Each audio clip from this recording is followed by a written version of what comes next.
네, 안녕하셨습니까? 어제 FOMC와 연준이 그 미국의 기준금리를 0.25%포인트 내렸습니다.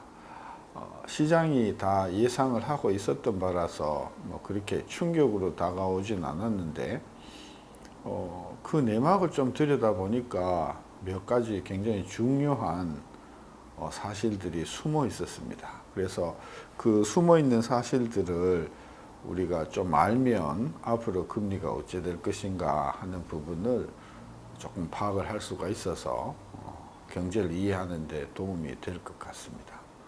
첫째는 뭐냐 하면 시장에서, 미국 시장에서 금리가 전반적으로 올라가고 있다는 사실입니다. 시장에서 금리가 올라가고 있다는 것은 굉장히 중요한 의미를 가지고 있는데요. 시장의 자금 사정이 지금 만만치 않다는 겁니다. 시장의 자금 사정이 만만치 않은 이유는 지난 한 2년 동안 미국 연준이 유동성을 조금 많이 줄였어요. 7월 달에 물론 이제 스톱을 하긴 했는데 그 자금을 그동안 풀었던 것을 많이 흡수를 하니까 유동성이 굉장히 팍팍해졌습니다. 그래서 지난주에 연준이 긴급 유동성을 좀 공급을 했었습니다. 이것을 좀 어려운 말로 리버스 리포 하는 건데, 다시 말하자면 하루 사이에 돈을 공급을 한 다음에 그 다음날 다시 공급을 단기적으로 빨아들이겠다 하는 그 조치를 우리는 리버스 리포라고 하는데, 연준이 그걸 했어요. 한 540억 달러 했거든요. 그러니까 시장 지금 자금 사정이 굉장히 팍팍하다 하는 것을 이제 우리가 읽을 수가 있고, 두 번째는 이번에 이제 금리를 올리기 전에 그 연방은행의 이제 멤버들이 17명인데 그 17명한테 향후 금리가 어찌 될 거냐라고 이렇게 여론조사를 합니다. 근데 그 여론조사를 봤더니 금년, 내년, 내후년, 내내후년까지 앞으로 금리가 계속 올라갈 거다라고 전망을 하는 분이 대세였습니다.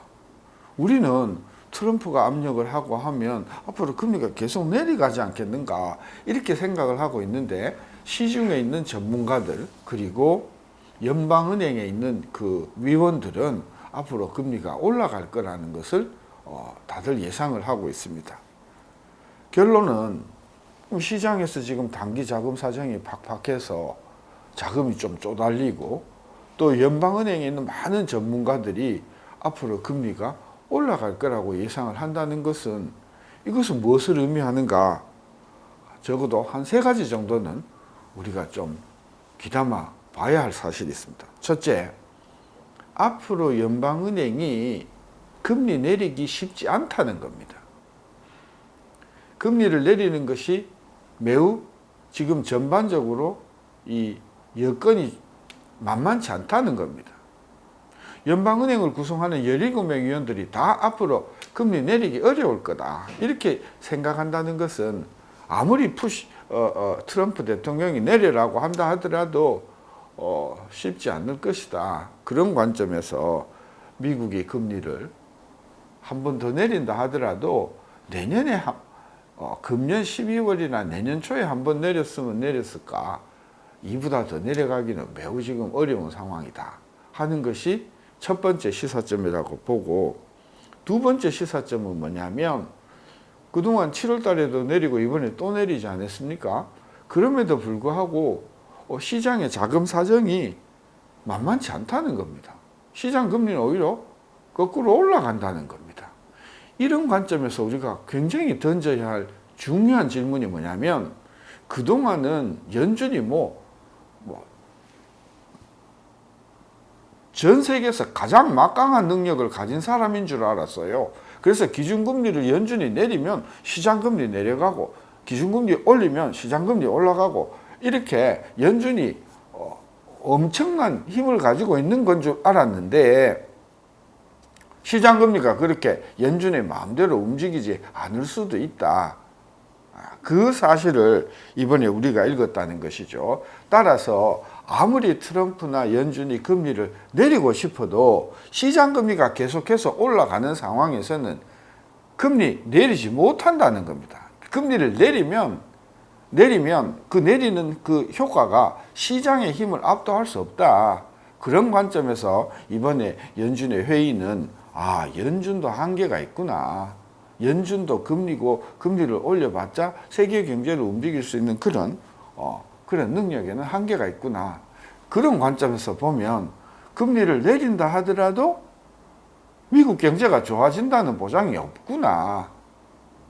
그런 관점에서 이번에 FOMC 회의를 보면서 물론 0.25%포인트를 내리기는 했지만 첫째, 한 번 더 내리는 건 몰라도 과거와 같이 0%에 가까이 금리를 내리는 것은 불가능하다. 왜? 시장에 지금 유동성이 만만치 않다. 미국 금리를 계속해서 내려버리면 자금이 밖으로 빠져나갈 거기 때문에 내려봤자 아무 효과가 없다. 그런 관점에서 보면 미국 경제는 연준의 금리 인하에 달려 있는 것이 아니라 세계 경제가 어찌 될 거냐. 그 다음에 미중 간의 무역 분쟁을 어떻게 트럼프가 풀어나갈 거냐. 이런 실물 사이드의 앞으로의 향배가 세계 경제를 좌지우지할 것이다. 그런 관점에서 보면 지금 유럽, 독일 경제 안 좋죠. 중국 경제 지금 6%가 위태롭죠. 미국 경제도 서서히 지금 조금씩 어려워지고 있죠. 이런 관점에서 보면은 설사 금리를 내린다 하더라도 세계 경제의 어두운 그림자는 내년 내후년도에도 계속 있을 것이고, 그런 관점에서 미국이 금리를 더 내릴 것이다, 더 내리지 못할 것이다 라고 하는 그런 여론들이 있기 때문에 우리가 미국 금리가 앞으로 계속해서 2008년 9년도와 같이 0%대까지 막 내려갈 것이다, 이렇게 전망하는 것은 매우 위험한 그런 생각이라고 봐서 이번 FOMC의 그 회의는 우리한테 굉장히 중요한 관점을 던져줬다. 그 부분을 우리가 조금 유념해서 봐야 할 것 같다. 그런 생각을 했습니다. 들어주셔서 고맙습니다. 감사합니다.